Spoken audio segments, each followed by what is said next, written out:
Black mother's pain ignored by nurse, until she realizes her husband's the hospital COO. The cool antiseptic light in the hospital room was a continual reminder of where Rose was. Machinery hummed all around.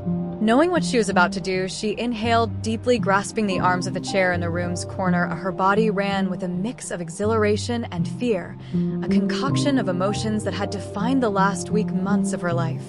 The day she dreamed about was at last here. How are you were standing at the window tall, and Mark's voice disturbed her thoughts. He was a baby. Calm, yet his eyes revealed the tense tension just beyond the surface. He was wearing his normal business. Where a clean white shirt, navy tie slobbered about his neck. But today, he wasn't the hospital coup today. He was just her husband, ready to be a parent, and Rose answered, "I'm okay." The man who had been her rock through the highs and lows of Preglinda. She quietly smiled at him, but her hands betrayed her composure and relaxed protectively over her enlarged belly. "I just want to get this little one out of me," Rose remarked. This made Mark giggle. He came over to sit next to her and gently stroked her hand in gentle, soothing circles. On her palm, we had this moment where Rose let herself slink toward into the solace of his words. The love and unity they had carried them across their path of dreams, years of fertility treatments and late-night prayers. Suddenly, their baby girl was so near.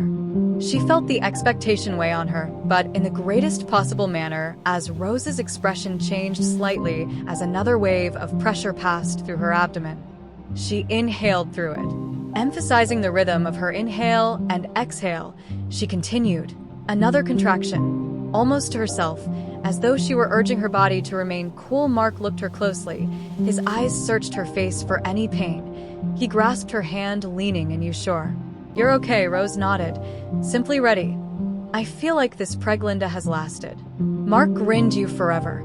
You have been repeating that since month 6. They laughed a little, but under their casual banter there was an unsaid knowledge that the genuine problem was just starting this. No amount of planning or enthusiasm could completely forecast how it would arrive earlier that morning. As her contractions started to control, Rose had known it was time. The gradual, repetitive tightening in her abdomen that had earlier been erratic became consistent, almost as a countdown. The doctor had advised her this might happen any day now, and following a brief call to the hospital, they had packed and driven, and hearts racing in time with the tires against the road. When they arrived, the maternity wing's calm nurses received Tara with grace and smiles. Private room. In spite of Rose's kindness, she couldn't ignore the strange sense of fragility that accompanied being a patient, even at a hospital her husband almost ran from. She sat back in the bed. "I thought I would be calmer than this," adjusting myself as Mark walked by her, looking every inch the worried father. He said. He ran his hand over his well-kept beard. "And I have seen operations here, but this is different since this time it's personal." Rose gave a smile with her palm laying on her tummy, sensing the Mark bent down, kissing. Familiar kick of their daughter. "We had waited for this moment for so long already." Her forehead softly. "You are the most powerful woman I have ever seen." Their moment was broken by a gentle knock on the door, followed by a late 40s blonde-haired woman walking in. Put into a tidy bun, her attitude was one of calm professionalism. She wore standard issue nurse's attire, neatly ironed scrubs with a name tag reading Linda's. Beautiful blue eyes surveyed the space before focusing on Rose. "Good morning." Linda's voice was nice yet disconnected, like someone who has done hundreds of times before. "I am your nurse for today. How are we feeling, Rose?" Has she already stirred slightly in the bed and sensed the onset of another contraction? "I'm good, just beginning to feel the contractions getting harder," she answered with a firm voice. Linda nodding, hardly looking at Rose as she jotted something on the notepad in her hands that is typical of first-time moms. "Most of them believe the suffering is less than." Mark still sits next here. "Don't worry, we will get you through." Rose regarded the nurse closely. Her tone seemed contemptuous, but he said nothing, not wishing to assume Rose, but couldn't help. She had heard stories of the little knot of discomfort starting to grow in her chest. Many tales of Black mothers in particular who were ignored during labor, having their suffering discounted or reduced, but that wouldn't occur here at Mark's hospital. Another this time. Contraction came more forcefully, and Rose winced, clutching the sheets. Linda looked up from her file, slightly raising her eyebrows, but said nothing. Rose urged herself to breathe. through it, but the dull discomfort in her lower back was getting worse. "I suppose I should lie down," she murmured, her voice strained. Linda clicked her pen and moved over, moving the bed's position without much thought. "Is too early for the epidural, but we'll track your improvement." An epidural is a kind of pain medication administered during labor that numbs the lower half of the body, therefore facilitating easier access to control the suffering, she described. "Let me know whether anything improves with that." Linda left the room, her manner professional, but Rose slumped back away. Looking up at the ceiling, the contractions were becoming faster now, and she felt it despite her best attempts to keep composure. She wanted to trust the nurses the physicians recommended, but something about the way she felt in the pit of her stomach made her uneasy. Linda had told her Mark about the shift in Rose's demeanor and then squeezed her hand once more. "Everything good? Do you want me to call Rose's nurse back?" She shook her head, demanding, "I'm good. It's just jitters." Mark clearly had no idea what was running through her mind. He nodded, though there was a slight doubt in his eyes. "We are in good hands, Rose. Just concentrate on." Rose aimed to do precisely that, focusing on her breath, on the life developing. Inside her, the happiness she was meant to be experiencing was under surface-level control. She pushed it down, telling herself she was simply being paranoid, but something seemed strange. As another, the knot in her chest contracted harder and more intensely than it had lately, tightened as Rose's early contractions kept ramping. Time passed. She shifted uneasily on the bed once again in search of some respite, but the agony was still really bad. More aggressive than the last wrapping was the increasing speed of each wave of discomfort.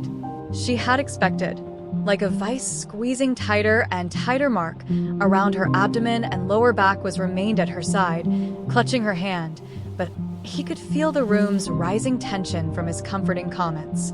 Had replaced with a consistent stream of worried looks toward the door where Nurse Linda had vanished following her previous check-in. Rose inhaled deeply through her nose and gently exhaled. "NGRY. Gloomy. I have seen that happen before," she gently admitted, "especially with ladies. Sometimes people of color simply don't take them seriously. Nurse Linda has past problems and once had a challenging interaction with a black woman some years ago, and ever since she seems more contemptuous and less likely to take them seriously. I have witnessed her dismissance of black women's issues earlier. Seemed as though their suffering didn't count as much. There was once a black lady in labor like Rose. Her suffering was great, but Linda didn't believe her. Insisted the patient was exaggerating, stating things like black women always experience more agony. She obviously felt she knew better. As Mark's brow wrinkled, "And what happened?" The nurse swallowed hard. "The patient's health worsened by the time Linda at last paid her attention. It was too late to prevent difficulties. The baby survived, but the mother nearly missed. After that, Linda started to ignore her conduct instead of considering it. Black women's worries are such that incident hardened her, and she blamed the woman for not complying instead of seeing she had made a mistake." Mark felt the blood flow out of his face. He had first seen then the effects of racial bias in healthcare, but never had he imagined it would happen so openly in his own hospital, and nobody did anything. No one else reported her. "We tried," the nurse admitting, her voice laced with shame. "Although it's hard to prove racial bias in healthcare, Linda's always professional on paper. Her dismissiveness is subtle little comments, a change in mentality. When people are in pain and defenseless, it is difficult for them to fight." Mark's hands tightened the nurse back, so everything just were brushed under the rug. Seemed to sense his rising fury. "I disagree with it, Mark. It's wicked, and I have seen too many women suffer too much, but I have assured the crew inside is nothing like Linda. They are doing all they can to save Rose." And your Mark's chest ached with all the weight. He leaned against the wall. "She is everything to me." Shutting his eyes momentarily helps him to ground himself. Whispering, "They can't let her die." The nurse gently touched his arm. "Rose is strong and in good hands.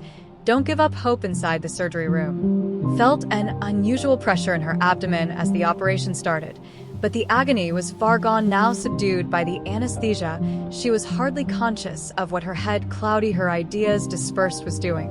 She immediately heard it, a small, delicate sound cutting through the haze like a lifeline. Rose's heart jumped in her chest, and she felt the tears run down her face. "The baby's out, Dr. Collins said, his voice steady and happy. Her breathing was normal. "She is doing fantastic." Rose is crying, her body shaking with the weight of her emotions release. Joy. It all collapsed over her in an overpowering wave. The baby was okay. She was okay. Mark hurried back into the room as soon as he opened his eyes wide and shining with unshed tears, then moved to Rose's. You softly touched her face, sighed, his hands quivering, and muttered, "She is here," and lovely Rose grudgingly smiled. At last, tiredness caught up to her. "Let me see her," she whispered, her voice hardly a whisper. A nurse brought the little bundle over, gently cradling the infant girl in Rose's arms. She stared down at her daughter. The infant gazed up at her, eyes wide, her heart filling with a love she had never known before. And inquisitive. At that moment, nothing else mattered. Rose was secure. Murmured to her, "We're both safe." Dr. Collins made sure Rose was stable before backing off and deleted his gloves, exhaling a deep breath. He looked at Mark. "We were close," he confessed, his low voice, "but she will be good." Both of them. Mark nodded, his eyes remained locked on his wife and children. "Thank you," his voice sounded. Dr. Collins nodded slightly in thanks for saving them. Thick with appreciation, he expression serious. "I will follow up on what happened here. Things never should have gotten to this point. I will make sure." Mark stared as the doctor exited the room. His words hung there. "It doesn't happen again. Although there will be repercussions, just now all that counted was Tara laid there cuddling Rose and their daughter, and she knew they were safe." Mark sat next to her in her arms, kissing her forehead. "You're fantastic," he whispered to you, Rose. Her eyelids weighed heavily with tiredness. "We worked together." Mark looked down at the infant, his heart full indeed. He said gently, "We did." Rose lie in the dark hospital room, her body weak and tired, but she hugged her baby daughter, nestled against her chest, feeling great comfort. She was breathing. The events of the last few hours seemed to her gently as a blur, a dream gone wild. She was gently waking from, but here with her infant in her arms, the truth of what could have happened more forcefully than ever. Mark sat next her bed, staring at her. Still red and glassy from the trauma he hadn't left on her side since the procedure, and Rose was appreciative of his presence.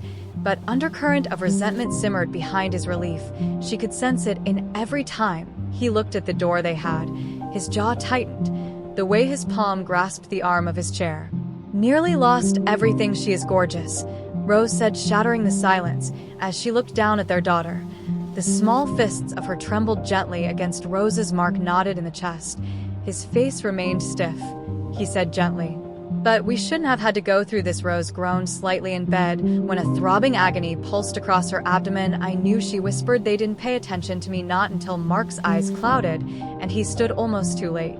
Linda abruptly started pacing to the window, mumbled the name spitting from his lips like venom. "She disregarded anything you said. She treated you like." Rose closed her eyes, the weight of all weighing down on her. She had known. "You didn't matter." Something was wrong from the beginning, but every time she tried to express her worries, Linda had discounted her. "I don't want to think about her right now." She was battling to be heard, not only to overcome labor's agony.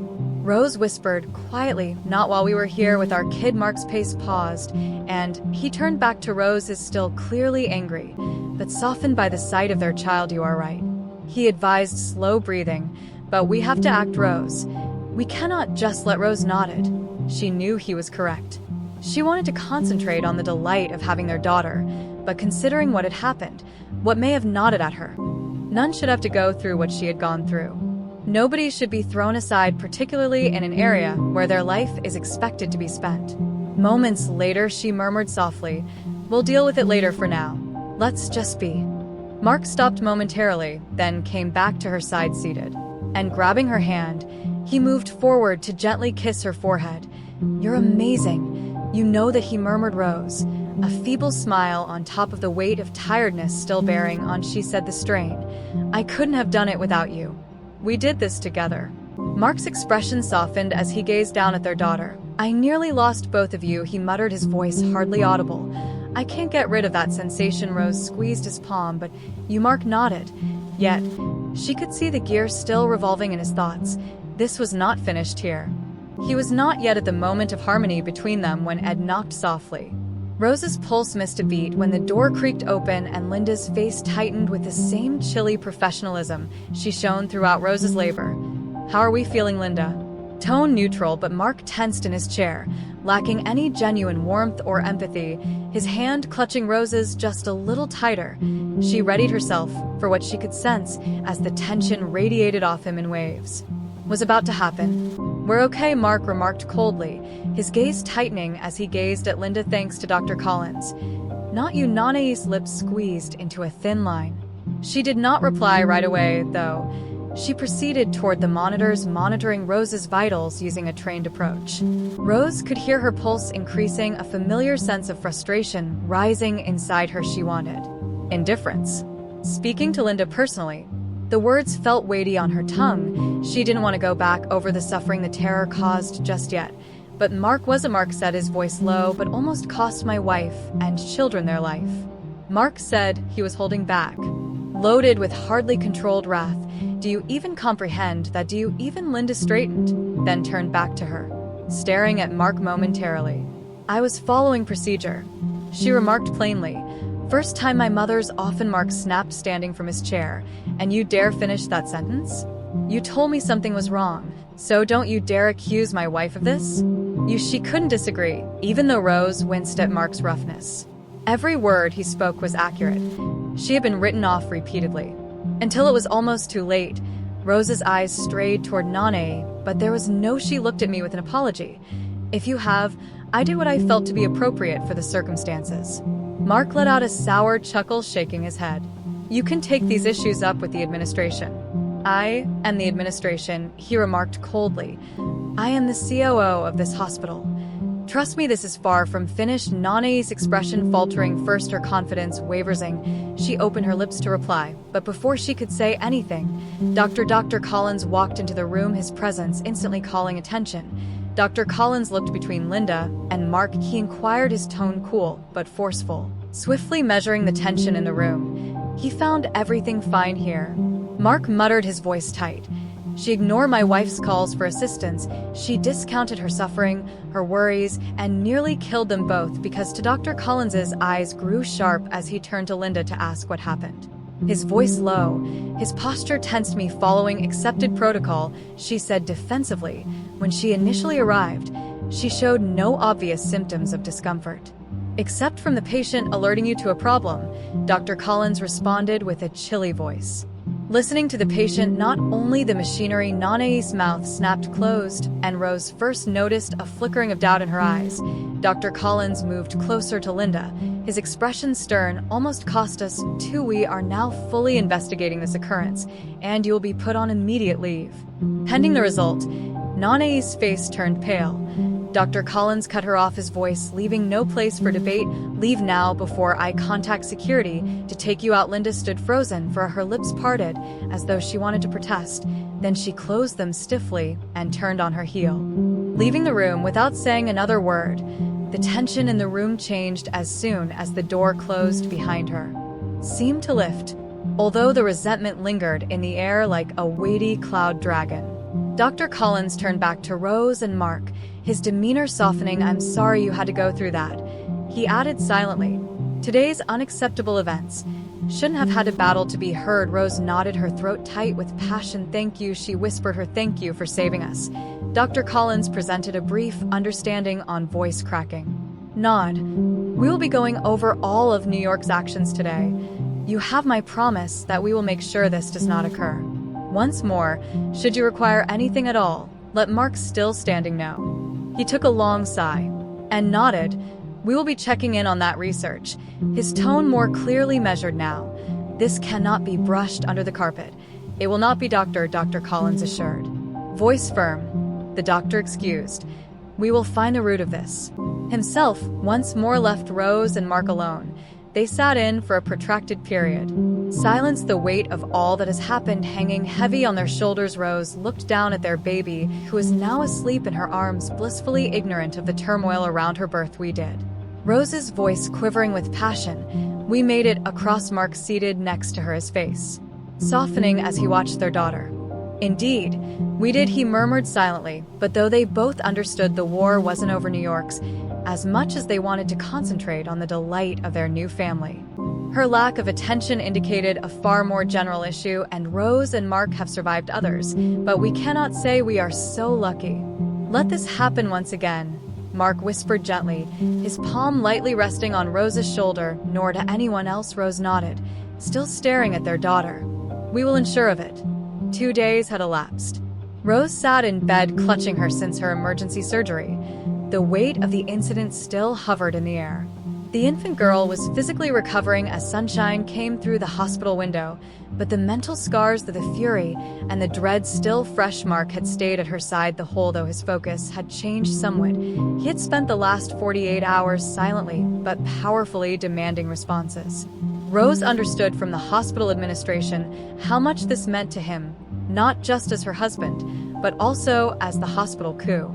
He was battling not only for her, but also to overhaul a flawed system. That afternoon, Mark answered the call. He had been waiting for the hospital CEO, together head of HR, and Dr. Collins wanted to meet with them to go over the investigation. Mark's jaw tightened as he hung up the phone, but his eyes showed a quiet resolve. Ready, said, quietly seated next to Rose and quietly stroking their daughter's head.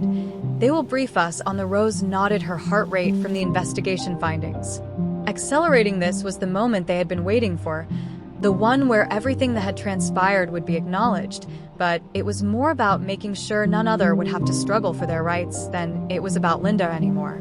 Live the way Rose and Mark were shown into the 1 hour later. The administrative meeting room of the hospital was a stark formal venue a long time ago. Table chairs were orderly, and the air conditioning doctor could faintly hear.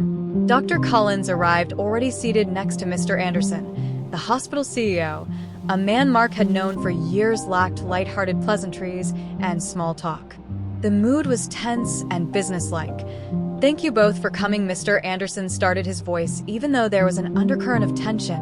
When we should start from expressing our great regret for what happened to Rose during her labor. We have fully examined the incident, and I want to personally reassure you that we are treating this extremely seriously. Her heart hammered in her. She turned to check Mark, who was seated straight back and silent. Dr. Collins leaned forward, his countenance unreadable. Forward, speaking next, Rose. Mark, the internal investigation of the hospital has verified what we feared, that Nurse Nana's actions during your labor were careless. She neglected to escalate your condition when it was required, disregarded your suffering, and led to judgments that might have harmed you. And your. Rose choked hard, her grip on Mark's hand tightening, and she had known this, she had felt it in every thread of her existence. But hearing the hospital verified this came a fresh surge of feeling. Slamming over. Linda has been put on indefinite. Mr. Anderson kept his voice heavy. She will no longer be practicing here and waiting for our legal review's result. She might suffer more severe consequences, including the. Mark spoke up, then his voice dropped off. Her nursing license. Calm but stern. What about the more general problem, not only involving one nurse? This is about systematic prejudice. This is about patients, particularly for Black women. Not being heard, not being regarded as equals. The CO nodded gently, as though we know the wider consequences. Mark's next words carry carefully. This is not a unique incident. We realize we have to improve, hence we are acting right now. Along with a new system for handling patient issues, all staff members must undergo mandated racial bias training. Especially with regard to pain treatment during labor, we are also creating a task group to track the impact of these developments and guarantee responsibility within every department. Mark oversees, softened though the fire in his eyes has not dulled that spark he mentioned. Subtly, but we also need actual change from policies on paper. Change. Mr. Anderson nodded once more. I agree, and will be depending on you, Mark, to help lead that transformation. You have always been a voice for improvement here. We now need that. Your hospital too. Voice now more than ever. Mark breathed gently, looking to Rose, who had remained quiet all during the conference, squeezing his hand to give a brief, encouraging nod. They had battled This wore together, and while the scars were still fresh, the awareness of the issue and the steps toward healing felt like a triumph. A few days later, the hospital formally notified Nani's termination based on Swift's internal investigation, and the hospital released a public statement detailing their actions to eliminate prejudice in their institution. The obvious and forthright what had happened to Rose was unacceptable, and they were dedicated to Rose read the statement in her hospital bed. Her emotions were a tornado of nothing except stopping it from occurring to anyone else. Relief, fury, and residual melancholy. Linda had been sacked, definitely, but it did not eradicate the agony of being let go when she knew wasn't undone by her terror during those crucial Eichel hours. Deep down, though, there was also hope. The hospital was Mark was already collaborating with the leadership team to restructure the staff training and procedures, including the Rose understood that racial bias in healthcare was a topic under discussion. That her voice, her fight, made a difference not only for her, but also for next patients who might have confronted the same prejudice. As she hugged her infant, Rose saw a fresh direction she had to follow. Always understood that prejudice and bias existed even in areas where they shouldn't have, but that the world wasn't flawless.